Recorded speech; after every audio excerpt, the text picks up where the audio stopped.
crop residue burning has been viewed as a challenge of crop residue management.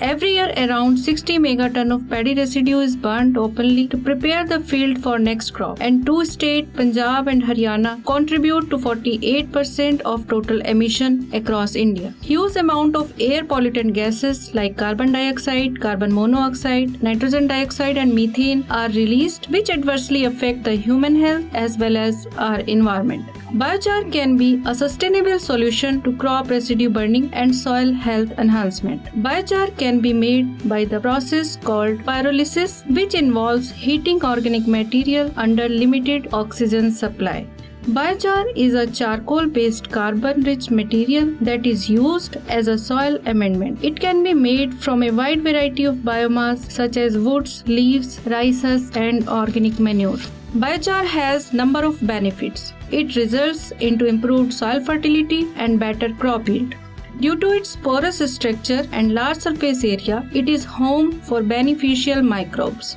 Biochar is a valuable soil amendment and can be used alone or in combination with compost or vermicompost. It increases earthworm and beneficial microbial population. Biochar has high cation exchange capacity, which attracts positively charged nutrients and prevents them from leaching. In addition, it adds some macro and micronutrients and decreases fertilizer requirement. Biochar holds water due to its highly porous structure and high surface area, thereby reducing water requirement. Biochar also improves soil structure and aeration. Biochar is carbon negative in nature as it doesn't allow carbon to escape into atmosphere and sequester into soil for as many as 100 to 1000 of years. Addition of 1 ton of biochar removes 2.7 ton of carbon dioxide from the atmosphere. Biochar is slightly alkaline in nature, which is useful for acidic soils. Under this project, biochar production kilns were distributed among the farmers. Awareness, some training programs in respect of biochar production and demonstration were conducted. Extension literature in form of pamphlets, bulletins in Hindi and English languages were distributed to sensitize farmers about climate change, biochar production technology, and role of biochar in mitigating climate change and carbon sequestration. Experiments were conducted at Organic Farm Research Center Chattha and at farmers' fields. Farmers have realized the benefits of biochar application in crop production as healthy crops, increased crop productivity, less disease incidence, more earthworm activity, enhanced water retention capacity. The farmers' acceptance, appreciation, and adoption of biochar uses was widely noticed as their feedback. It also a step towards organic farming and fulfillment of Swachh Bharat Abhiyan. ये अच्छा लगा है जो दूसरा दिन में पानी juice तौला इंदा जिदा जूस पानी चंगा रखता अच्छा रखता है ये स्कीम लेके नहीं अच्छी है ये साढ़े जिमीदारों वाला अच्छी होती है ये सी बताना ਤੁਹਾਨੂੰ ਲੱਗਾ ਇਹਦੇ ਪਾਣੀ ਕਿੰਨੇ ਕੋਈ ਫਾਇਦਾ ਹੋਇਆ ਮਿੱਟੀ ਕੀ ਤੇ ਤੁਹਾਡੀ ਫਸਲ ਨੂੰ ਫਾਇਦਾ ਸੀ ਪਾਣੀ ਦੇਣੀ ਅਸੀਂ ਬੜੀ ਜ਼ਰੂਰਤ ਨਹੀਂ ਹੈ ਅਸੀਂ ਬਾਰ-ਬਾਰ ਪਾਣੀ ਦਿੰਦੇ ਹਾਂ ਸਵੇਰੇ ਦਿਨੇ ਸ਼ਾਮੀ ਦੁਬਾਰਾ ਕੰਢੀ ਇਲਾਕਾ ਸਾਡਾ ਅਸੀਂ ਤੀਏ ਚੌਥੇ ਰੋਜ਼ ਅਸੀਂ ਪਾਣੀ ਦੇਣਾ ਪਾਣੀ ਜੂਸ ਅੱਛਾ ਕਰ ਲਈਏ ਇਹਦਾ ਇਹ ਹੈ ਮਿੱਟੀ ਨੇ ਮਿਲਾਵਾ ਇਹਦਾ ਹੈ ਬਰਖਾ ਦੇ ਬਾਅਦ ਨੇ ਸਾਡੀ ਉਲਟਾਵੀਆਂ ਜ਼ਮੀਨਾਂ ਉਧਰ ਰੁੜਦਾ ਇਹ ਰੁੜਦਾ ਨਹੀਂ रोड भी घट पाता है रोड घट पाता है एक नमी ज्यादा देर बनाई रखता है रोड भी घट पाता है मैं सर पूरन चंद शर्मा सरपंच पंचायत हल्का मोहरगढ़ जी मेरी पंचायत जिहदे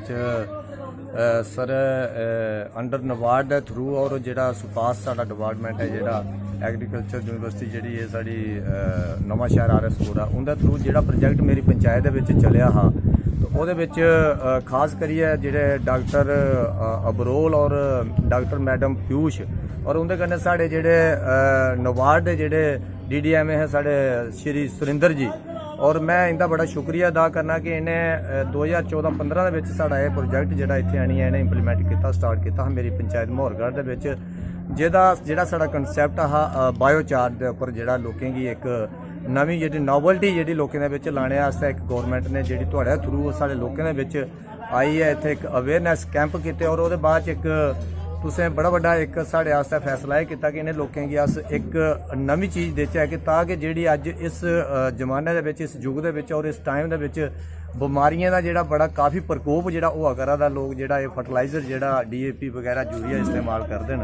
तो उसगी थोड़ी जी चेंज करने वास्ते जेह्ड़ा बायोचार दा एक कंसैप्ट जेह्ड़ा लोकें बिच तुसें दित्ता और मैं समझना कि बड़ा ही सक्सैसफुल रेहा कि इसकी एक जेह्ड़ा तुसें किलन बनाइयै लोकें गी दित्ते और एह्दे बारे च पैह्ले लोकें गी समझाया गया कि इस किलन गी असें कि'यां एह्दा बायोचार त्यार करना है।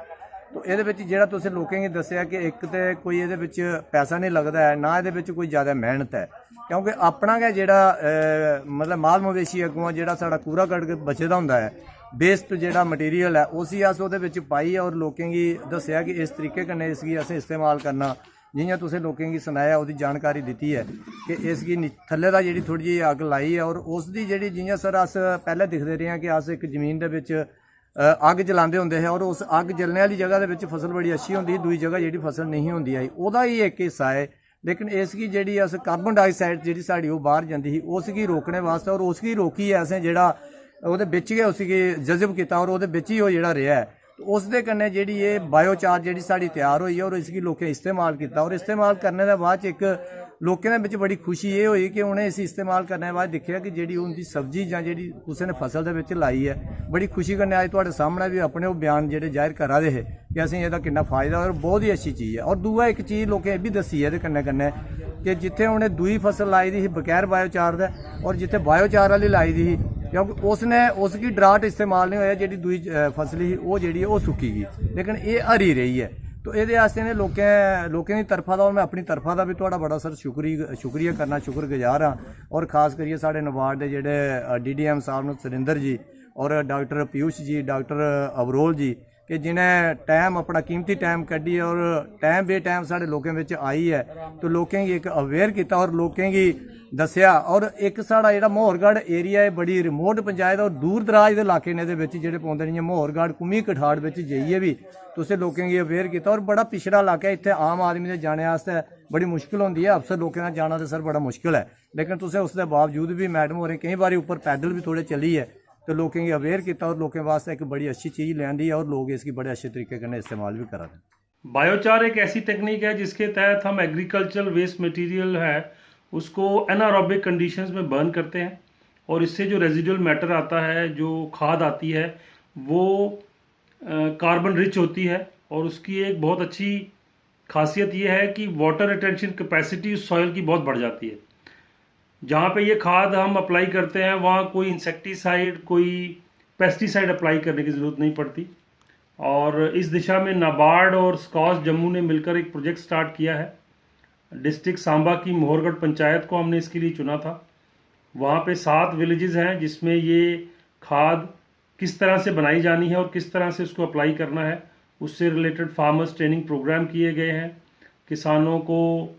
फर्नेसेस प्रोवाइड की गई हैं जिसमें वो ये बायोचार बना सकते हैं। ये सारे का सारा प्रोजेक्ट जो है नाबार्ड द्वारा फंडेड है, फाइनेंशियल असिस्टेंस नाबार्ड दे रहा है और टेक्निकल सपोर्ट जो है वो स्कॉच की टीम, डॉक्टर पीयूष